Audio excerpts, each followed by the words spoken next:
First thing you need to do is know how to set the absolute position. The absolute position is the rightmost edge of the hardened steel jaw.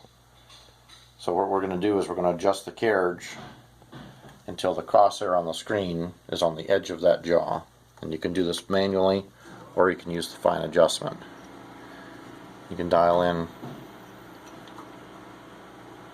right there. It's on the edge of the jaw. Check the digital readout, make sure the number showing is 0. If it's not, you press the datum key, one quick press sets it to 0.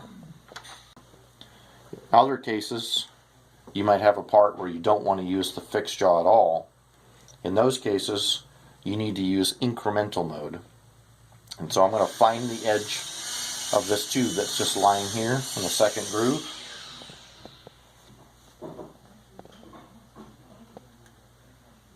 And I'm going to find that by adjusting the carriage left and right until I see that tube.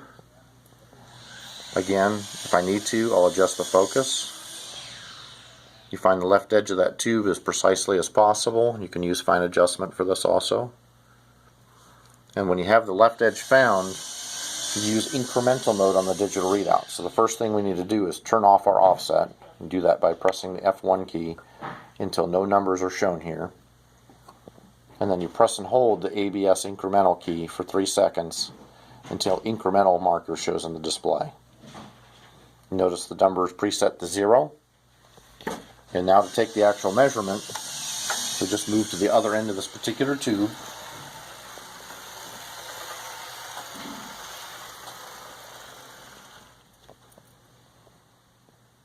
And at the very tip of the tube, you adjust the carriage again using fine adjuster by hand till you're on the tip of the tube, and that's your overall length measurement. Just remember that these types of measurements always should be done in incremental mode.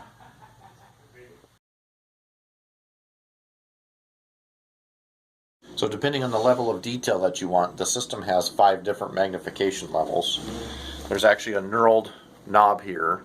All of our video so far has been at this 0.7 setting, and you can change the magnification simply by dialing this knob. You might want a color for the crosshair or multiple crosshair lines, and those can be changed. The system ships with a remote control, connects to your camera as shown here, and there's a menu in that system where you can go into the system and you can change the different things that are controlled by this.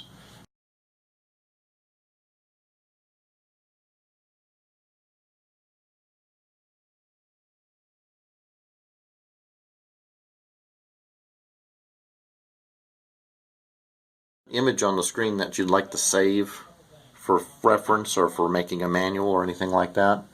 On the controller here, the largest button is labeled Capture. If you press the Capture button, it actually saves the current image to the SD card that's inside the camera. And when you do that, you'll see it on the screen that it's saving. In addition to that, you'll see the light on the camera flash